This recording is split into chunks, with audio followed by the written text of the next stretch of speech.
Hi, this is Mayan, and today we're gonna discuss application for classroom instruction, and we're gonna be focusing on this our discussion on word processing application. And we're now on lesson 6 of educational technology. What is word processing software? It is used to manipulate a text document such as resume or report. You typically enter by typing in. The software provides tools for copying, deleting, and various types of formatting. And here are some functions of word processing software: creating, editing, saving, printing documents, copying, pasting, moving and deleting text within the document, formatting text such as font type, bolding, underlining, or italicizing.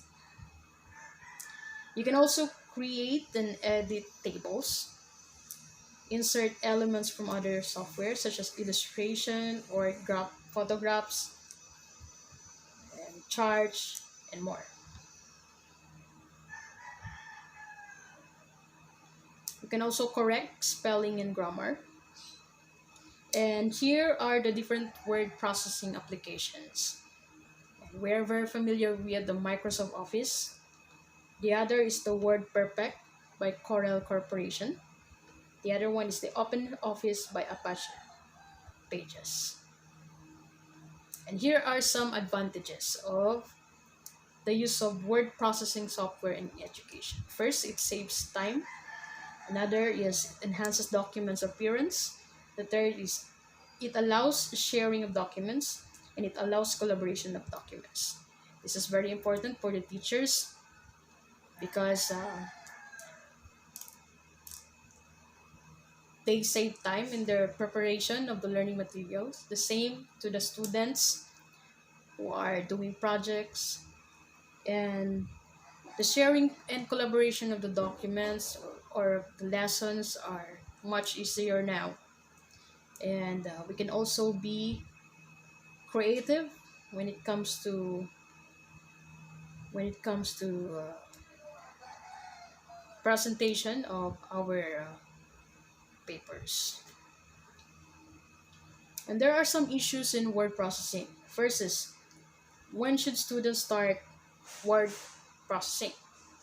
Because if they start early, they can their health will be or can be affected. Also, is it necessary to teach keyboarding skills? For me, of course, it's necessary. It's important for us to survive in this information era, to succeed in this information age. We also need to learn keyboarding skills, and it will also help us to maximize our time. Next is, what effect does word processing have on writing? Maybe uh,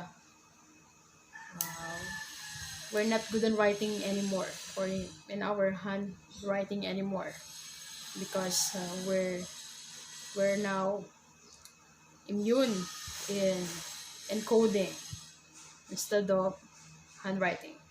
What impact does word processing have on assessment? Guidelines in using word software application. I'm gonna show you, I'm gonna share to you the bad habit and what should you do instead of doing that habit. The first is using more than two fonts in the document. Okay, this is bad habit because it may appear unprofessional. And what should you do instead? Use only 2 points. Sorry, 2 fonts at the most. One serif and one sans serif, or two sans serif. Use bold on headings for more impact, and bold or italic sparingly for emphasis. This is for your students to remember some important words in their lesson and the titles of the topic they are learning. Bad habit is typing headings using all capitals. This is an old way or an old-fashioned style of typing. Okay, what should you do instead? Use bold and or increase font size and alter paragraph spacing to make your headings stand out instead of using all capital letters. Another bad habit, okay, still using all the capitals. What should you do instead? Apply the formatting as part of the style for uniformity. Another bad habit is underlining and centering headings. This is also an old way or old-fashioned way. What should you do instead? Centering should only be used on a font or on a front page where everything is centered. Mixing alignments should be avoided if possible. It can confuse the readers if you do. If you always practice to center some of the text. Another bad habit is pressing the enter key twice at the end of the paragraph to get an extra line of space. What should you do instead? Centering. Okay.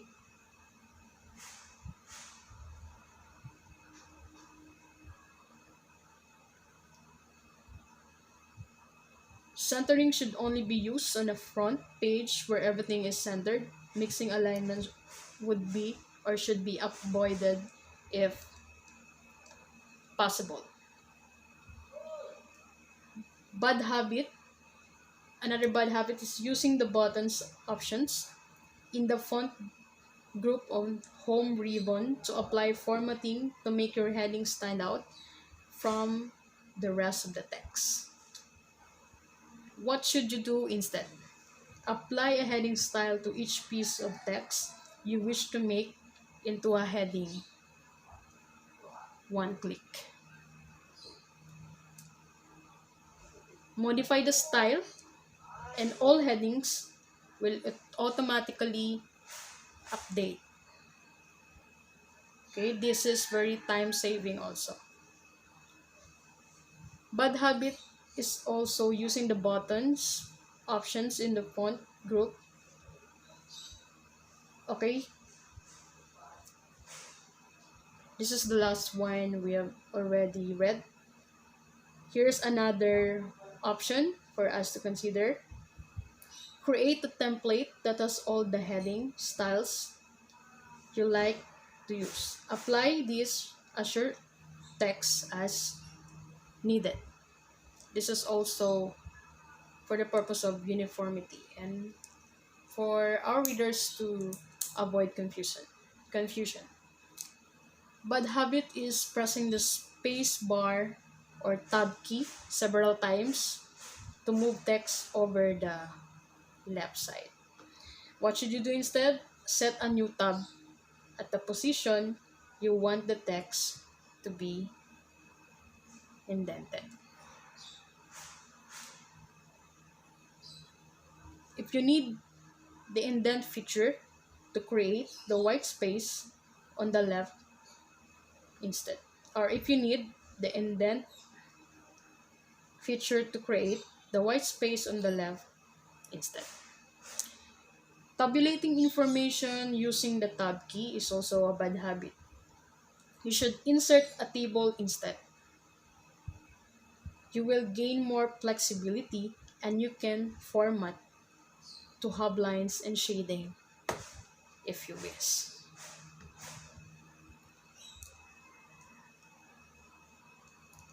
Spreadsheets in education.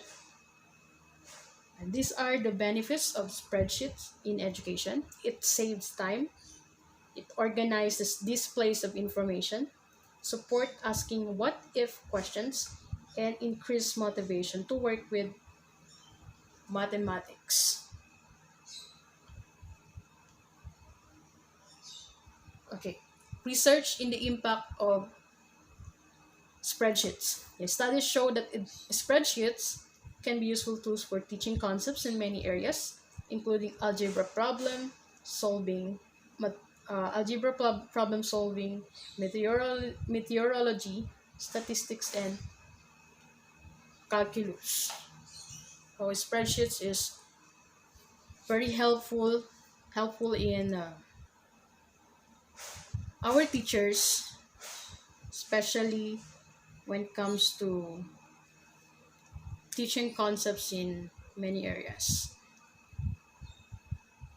like mathematics field, and like or in the field of mathematics.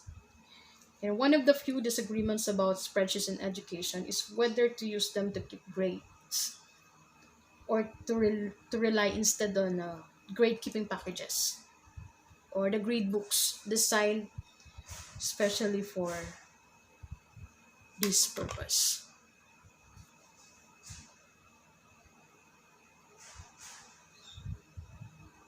And it's up to the teacher to decide on whether to consider the use of a spreadsheet in grading or to continuously use the grade keeping packages, because these grade books are already standardized, but the spreadsheets has many uses, and you can also customize it if you want with a spreadsheet. And that's the end of the lesson. Thank you for watching and listening, and I hope you learned something from our lesson for today, the use of word processing application for classroom instruction.